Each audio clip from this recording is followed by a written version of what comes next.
Hello students, you are most welcome to Chemistry My Dream, and today I am here with some mechanism of some important reaction in the chapter haloalkanes and haloarenes. कहने का मतलब ये कि haloalkanes haloarenes का जो भी content था लगभग वो डिस्कस हम आपसे कर चुके हैं प्रीवियस क्लासेस में, लेकिन मैंने बोला था वहाँ कि चैप्टर वाइज जो मैकेनिज्म इम्पॉर्टेंट होगा एग्जामिनेशन पॉइंट ऑफ व्यू से वो हम आपके साथ डिस्कस करेंगे। तो देखिए वो टाइम आ गया है mechanism of some important reaction. इसमें ढेर सारे रिएक्शंस है, लेकिन मैंने मैकेनिज्म के हिसाब से 3 इम्पॉर्टेंट रिएक्शन सेलेक्ट किए इस चैप्टर में। पहला रिएक्शन देखिए क्या है, हैलोजिनेशन ऑफ बेंजीन। ठीक है, अगर हम लोग हैलोजिनेशन ऑफ बेंजीन कर लेंगे, चूंकि आप जानते हैं कि ये हैलोएल्केन्स और हैलोएरिन्स की बात है, अदरवाइज आप हैलोजिनेशन ऑफ बेंजीन की बात क्लास 11 में भी पढ़ चुके हैं। वहाँ पर बेंजीन का halogenation, nitration, sulphonation and Friedel-crafts alkylation and acylation आप पढ़ चुके हैं। लेकिन यहाँ पर चूंकि हैलोएरिन्स का जो फर्स्ट प्रिपरेशन मैंने दिया था वो दिया था हैलोजिनेशन ऑफ बेंजीन से, इसीलिए इसका मैकेनिज्म बहुत ही ज़रूरी है। तो ये जो हैलोजिनेशन ऑफ बेंजीन है ये क्या होता है, देखिए हम यहाँ पर लिखते हैं उसका आंसर नंबर 1 में देखिए ये है हैलोजिनेशन ऑफ बेंजीन। लीजिए इसको हम एक बार फिर से लिख देते हैं, हैलोजिनेशन ऑफ बेंजीन। तो जो हमने रिएक्शन लिया हुआ है उसे रिएक्शन को आगे बढ़ाते हैं मैकेनिज्म में। इसमें ये क्या होता है, ये इनफैक्ट इलेक्ट्रोफिलिक सब्स्टिट्यूशन रिएक्शन होता है। अब इलेक्ट्रोफिलिक सब्स्टिट्यूशन रिएक्शन का मतलब क्या हुआ, कहता है कि when substitution reaction is carried out with the help of an electrophile, that is called electrophilic substitution reaction. तो हमको ये देखना होगा कि इस रिएक्शन में इलेक्ट्रोफाइल कहाँ से आएगा, कौन इलेक्ट्रोफाइल फिर अटैक करेगा। कहने का मतलब कि इसका मैकेनिज्म जो होता है वो 3 स्टेप्स में होता है। तो पहला स्टेप जो इसका है वो है प्रोडक्शन ऑफ इलेक्ट्रोफाइल। क्या होता है, प्रोडक्शन ऑफ इलेक्ट्रोफाइल। अब इलेक्ट्रोफाइल का प्रोडक्शन जो है जरा हम लोग देख लें कि भाई कैसे इलेक्ट्रोफाइल का प्रोडक्शन होता है। तो इसके लिए ये जो Cl2 हमने लिया हुआ है और इधर क्या लिया हुआ है, एनहाइड्रस AlCl3, ये दोनों मिल करके ये Cl प्लस बनाएगा और AlCl4 माइनस बनाएगा। देखिए अब ये जो Cl प्लस है इसको हम लोग क्या बोलते हैं, chloronium ion. In fact this is electrophile, क्योंकि आप जानते हैं कि इलेक्ट्रोफाइल क्या होता है, पॉजिटिवली चार्ज स्पेसीज होता है या इलेक्ट्रॉन डेफिशिएंट स्पेसीज को बोलते हैं।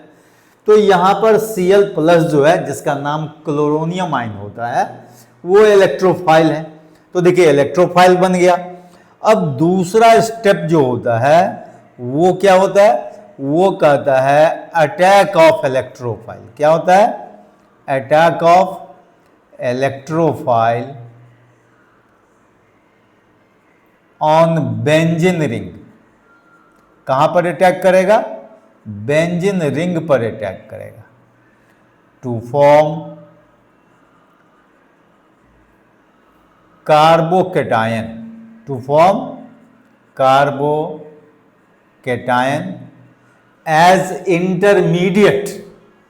तो इंटरमीडिएट कार्बोकेटायन कैसे बनता है, जैसे देखिए अब आपने ये बेंजीन लिया, ठीक है, ये देखिए यही बेंजीन है और इस पर अटैक कर देना है इलेक्ट्रोफाइल का। देखिए यहां पर अब इलेक्ट्रोफाइल का अटैक इस कॉर्नर में से हम कहीं भी, because each corner is equivalent, किसी भी कॉर्नर पर इसका अटैक पॉसिबल है।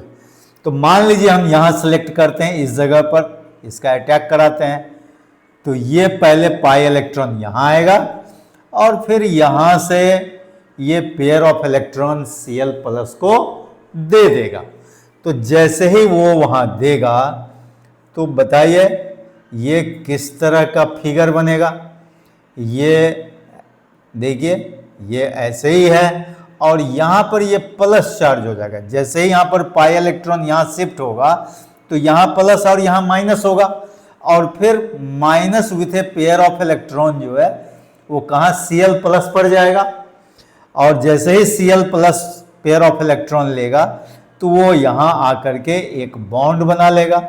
देखिए यहां ये Cl एक बॉन्ड हो गया और यहां का हाइड्रोजन जो है इसको हम लोग यहां पर रिफ्लेक्ट कर देते हैं, क्योंकि इस हाइड्रोजन की जरूरत आगे के मैकेनिज्म में होगी, इसीलिए जो है हम लोग यहां पर ये हाइड्रोजन शो कर रहे हैं। अब ये कार्बोकेटाइन हो गया, ठीक है। अब ये कार्बोकेटाइन जो है इसकी भी स्टेबिलिटी अगर आप चाहें तो आप चेक कर सकते हैं। इस कार्बोकेटाइन के लिए हम लोग क्या करेंगे, अब जैसे देखिए ये यहां से इधर आएगा, है ना, तो क्या बन जाएगा, अगर इसको हम रेजोनेंस स्ट्रक्चर में ले जाएं तो जरा देखिए बहुत ही इंटरेस्टिंग है। ये प्लस चार्ज हो जाएगा, ये यहाँ पर डबल बॉन्ड है और ये जैसे ही शिफ्ट करके इधर आएगा तो ये यहाँ पर पॉजिटिव बन जाएगा, ठीक है।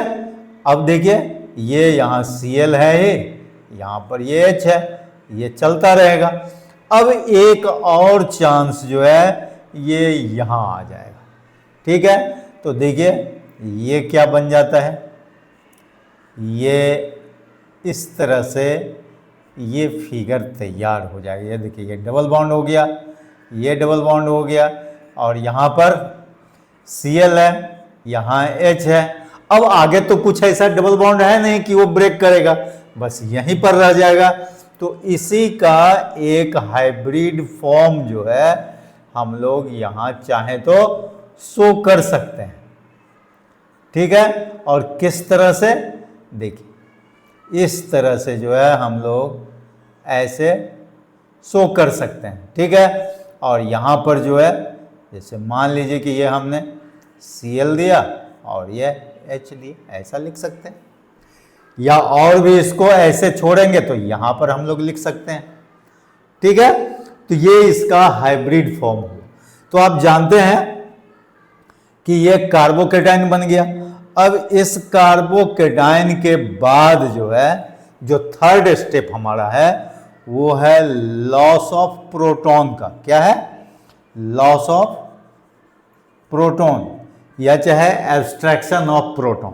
तो इसमें क्या होता है, अब जैसे ये कार्बोकेटाइन लीजिए,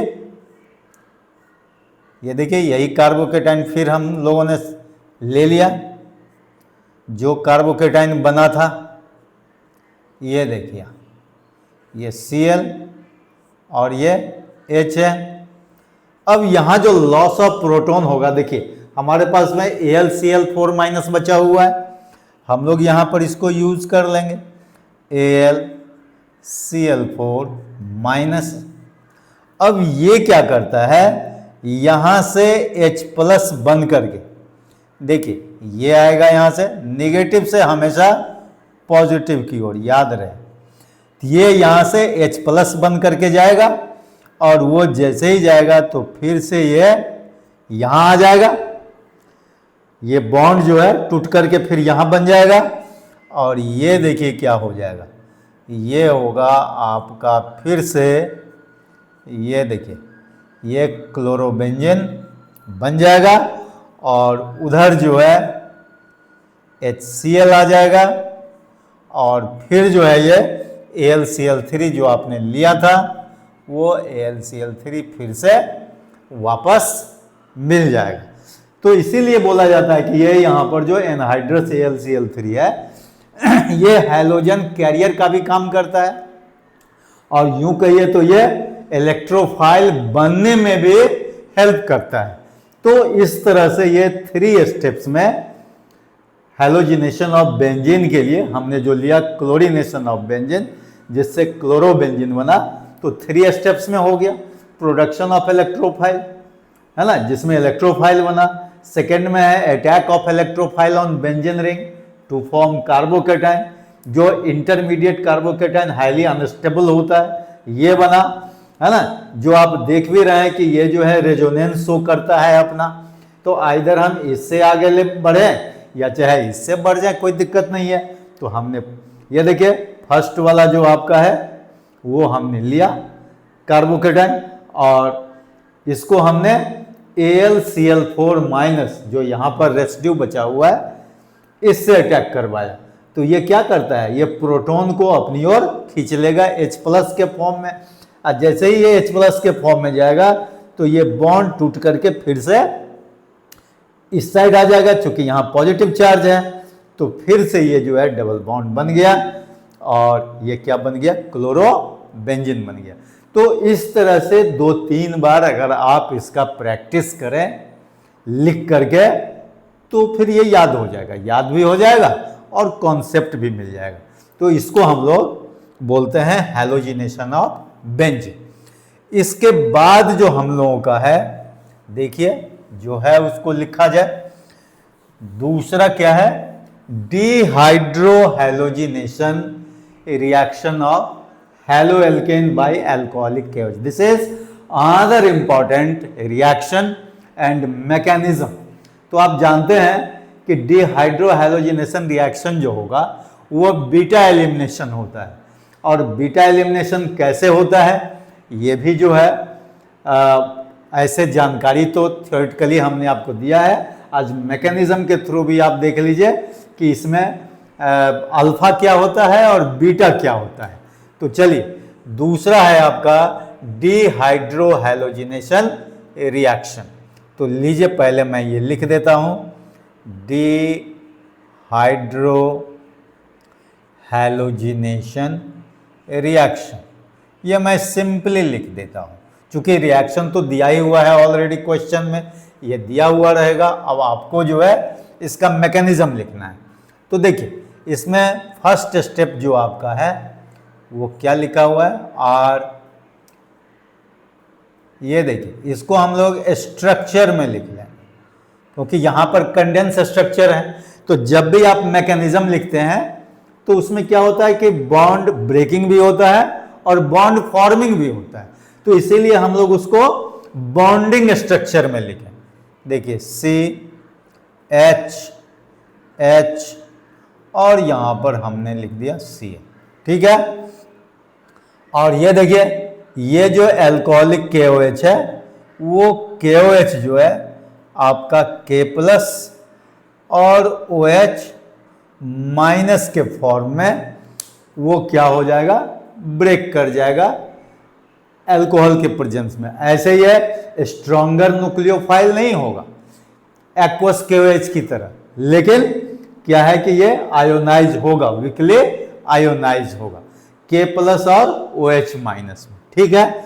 तो अब हम लोग क्या करते हैं, यहां देखिए carbon is more electronegative than, यहां देखिए chlorine is more electronegative than carbon. यहां जो कार्बन Cl बॉन्ड है तो यहां पर हम लोग इलेक्ट्रोनेगेटिविटी डिफरेंस देखते हैं, chlorine is more electronegative than carbon. इसीलिए ये जो बॉन्डेड पेयर इलेक्ट्रॉन है ये इस ओर शिफ्ट कर जाएगा। तो इस ओर अगर शिफ्ट कर जाएगा तो बताइए ये क्या हो जाएगा, Cl- हो जाएगा, और यहां पर प्लस चार्ज होगा। तो चलिए इसको जो है पहले हम लोग दिखा दें। तो ये क्या हो जाएगा, इससे हम लोग आगे बढ़ जाते हैं। देखिए इससे मिलेगा हम लोगों को RCH, ये देखिए CH, और ये क्या हो जाएगा, प्लस हो जाएगा, और ये प्लस Cl- हो जाएगा। और इधर तो हमारे पास में K प्लस और प्लस OH माइनस पहले से पड़ा हुआ है। ठीक है, अब देखिए आगे क्या करते हैं हम लोग। अब ये जो देख रहे हैं ये यहां से इस ओर जो है ये बॉन्ड क्लीव करके यहां आ जाएगा, लेकिन ये कब होगा, जब ये OH माइनस जो यहां देख रहे हैं यहां से ये इस H को H प्लस के रूप में क्या करेगा, अट्रैक्ट कर लेगा। तो बताइए आगे क्या बन जाएगा। ये देखिए ये हो गया R, ये हो गया C, ये हो गया H। अब ये यहां पर डबल बॉन्ड हो गया। ये देखिए ये बॉन्ड टूट करके यहां चला आया, तो ये जो है डबल बॉन्ड हो गया। और यहां पर ये C H H और ये जो है देखिए K प्लस और Cl माइनस, ये दोनों मिल करके क्या हो गया, KCl हो गया। और H और OH माइनस मिल करके क्या हो गया, H2O हो गया। तो this is the thing behind it. तो ये जो है आपका मैकेनिज्म हो गया। अब यहां पर हमको ये देखना है कि ये बीटा एलिमिनेशन कैसे हुआ। इसमें देखिए ये है आपका अल्फा कार्बन और ये है आपका बीटा कार्बन। अब आप कैसे कहेंगे कि ये अल्फा है और ये बीटा कार्बन है। तो आपको मालूम है कि the carbon atom which is directly attached with A functional group. तो देखिए यहां पर क्लोरीन क्या है, क्लोरो ग्रुप जो है फंक्शनल ग्रुप है ना। तो ये कार्बन जो है वो हो गया अल्फा, और अल्फा के जस्ट एडजेसेंट कार्बन जो होता है वो क्या होता है, बीटा होता है। तो ये बीटा कार्बन है। तो अल्फा से क्लोरीन निकल गया और बीटा से एक हाइड्रोजन निकल गया, इसीलिए इसका नाम देखिए क्या पड़ा, डिहाइड्रोहैलोजिनेशन रिएक्शन। तो डिहाइड्रो का मतलब हाइड्रोजन का निकलना और डिहाइलोजिनेशन का मतलब हैलोजन का निकलना। तो हैलोजन के रूप में क्या निकल रहा है, क्लोरीन निकल रहा है, और हाइड्रोजन बीटा के पोजीशन से निकल रहा है। तो कहता है कि बिना अल्फा एलिमिनेशन का बीटा एलिमिनेशन तो होता नहीं है, इसीलिए पहले अल्फा से क्या निकला, क्लोरीन निकला, इसके बाद जो है वो बीटा एलिमिनेशन हुआ किसके द्वारा, हाइड्रोजन प्लस जो है यहां पर, है ना। मतलब इसको कहिए कि प्रोटॉन लॉस से इसको कहिए। यहां जो है OH माइनस ने H प्लस को ले लिया H2O बनाने के लिए। Is it clear. तो बाकी क्या बच गया, ये एल्कीन बन गया। देखिए ये जो बॉन्ड है ये टूट करके यहां चला है, ठीक है, पॉजिटिव की ओर, और ये कैंसिल हो गया, ये पॉजिटिव, पॉजिटिव निगेटिव कैंसिल हो जाता है। जैसे ही ये यहां से यहां आया तो ये क्या हो जाएगा, कैंसिल हो जाएगा, है ना। तो ये हो जाएगा डबल बॉन्ड हो गया। Is it clear. तो इस तरह से आपका जो है ये एल्कीन बन गया, K प्लस Cl माइनस मिल करके KCl बन गया, और H प्लस और OH माइनस मिल करके H2O बन गया। तो this is the mechanism of dehydrohalogenation reaction, and at the same time this is beta elimination reaction. इसको क्या बोलते हैं, बीटा एलिमिनेशन रिएक्शन। ओके, तो ये हो गया रिएक्शन नंबर 2 जिसका मैकेनिज्म हम लोगों ने जाना। ये देखिए ये नंबर 2 के लिए मैं यहां 2 लिख देता हूं। देखिए आंसर नंबर 2 के लिए है, तो इसमें कहीं कोई परेशानी नहीं होगी जब आप इसको 2 बार 3 बार जो है रिटन प्रैक्टिस करेंगे। ऐसे याद करने की कोशिश करेंगे तो मैकेनिज्म याद नहीं होता है ना। इसको लिख करके ही जो है माइंड में सेट किया जा सकता है। चलिए अब तीसरा जो है वो मैं आपको बताता हूं। तीसरा क्या है वो जरा देखते हैं। तीसरा देखिए ये है सेंड मेयर्स रिएक्शन। अब जनरली सेंड मेयर्स रिएक्शन जो है मैकेनिज्म के लिए मुझे शायद पता नहीं कि 12 में ये मैकेनिज्म भी कभी पूछा है, लेकिन कोई जरूरी नहीं, कभी भी आ सकता है। तो इसका भी एक मैकेनिज्म देख लीजिए सैंड मेयर्स रिएक्शन का। आंसर नंबर 3 में देखिए, हम यहां लिख लेते हैं सैंड मेयर्स रिएक्शन। अब ये सैंड मेयर्स रिएक्शन जो है, ये देखिए इसका मैकेनिज्म किस तरह से हम लोग लिखते हैं। इसमें ये जो है ये बेंजीन डायज़ोनियम क्लोराइड है, ये क्यूप्रस क्लोराइड है जो HCl में डिसॉल्व होकर के फिर क्लोरोबेंजीन बनाता है बेंजीन डायज़ोनियम क्लोराइड के साथ। तो सबसे पहले हम लोग लिखते हैं बेंजीन डायज़ोनियम क्लोराइड। देखिए ये है आपका बेंजीन डायज़ोनियम क्लोराइड, जिसमें आप चार्ज के हिसाब से देंगे तो N2+ और Cl- होता है। ठीक है, अब देखिए कहता है कि इसमें ये जो CuCl जो है इसका Cu+ ले लीजिए। CuCl जो है 2 पार्ट में टूटेगा, नहीं हो तो आप पहले ही इसको लिख सकते हैं, या नहीं तो दिस कम्स फ्रॉम Cu+ यहां लिख दीजिए। चलिए पहले ही लिख देते हैं। ये देखिए CuCl है, ये Cu+ और Cl- में ये टूटता है। ठीक है, अब Cu+ का इस पर अटैक होता है। ठीक है, अब जैसे ही CuCl का अटैक होगा तो देखिए यहां क्या बनता है। यही जो है यहां पर सोचने की बात है, ये यहां पर फिनाइल रेडिकल बनता है, free radical, phenyl free radical. यहां लिखिए फिनाइल फ्री रेडिकल, ये बहुत जरूरी है जानना। ये फिनाइल फ्री रेडिकल बन गया, और बाय प्रोडक्ट में देखिए क्या क्या बना।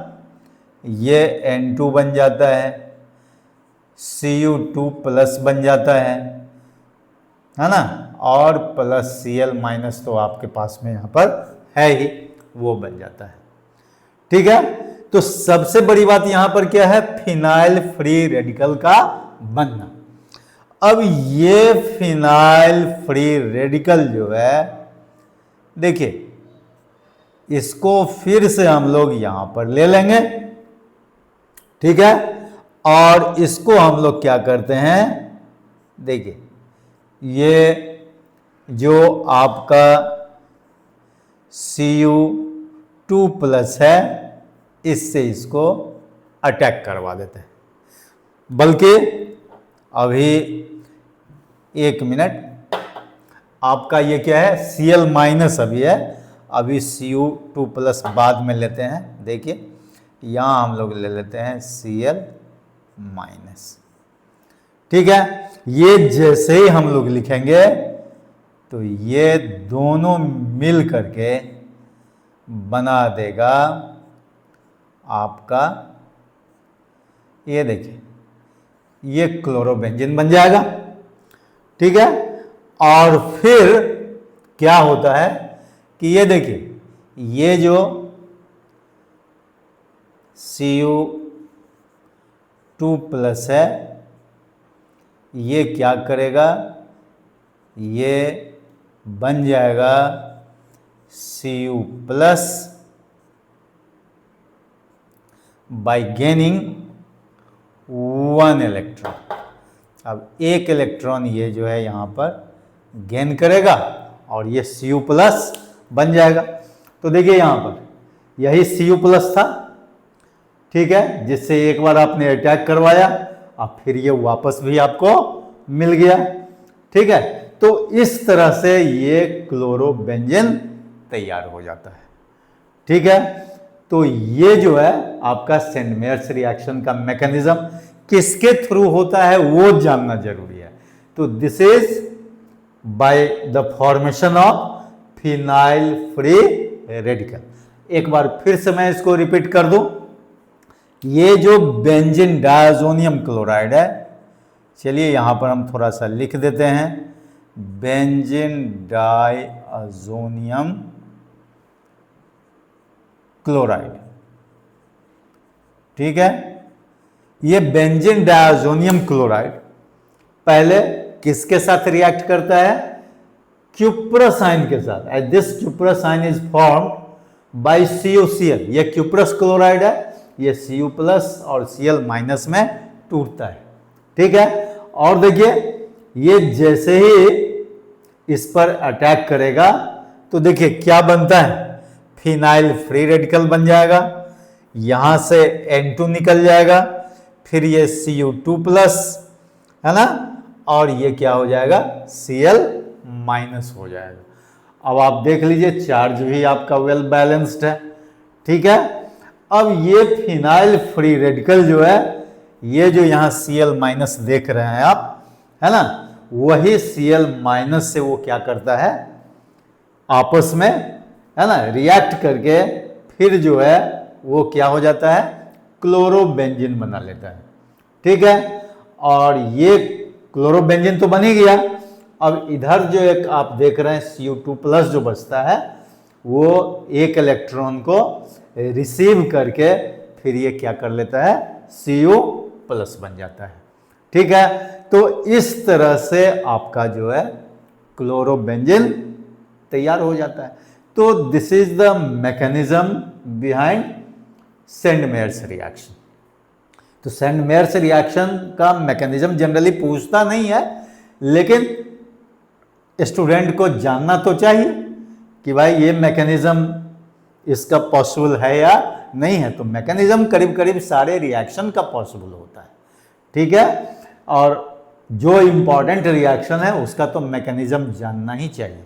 तो मैंने आपको बोला भी था कि हम NCERT क्वेश्चन जो इंपॉर्टेंट क्वेश्चन सब है, सब के सब हम डिस्कस करेंगे चैप्टर खत्म होने के बाद। लेकिन याद रखिए कि चैप्टर वाइज जो भी मैकेनिज्म इंपॉर्टेंट होगा वो मैकेनिज्म भी हम आपसे डिस्कस करेंगे, आपको बताएंगे कि ये मैकेनिज्म किस तरह से प्रोसीड करता है किसी पर्टिकुलर रिएक्शन के लिए। Okay, thank you, all the best.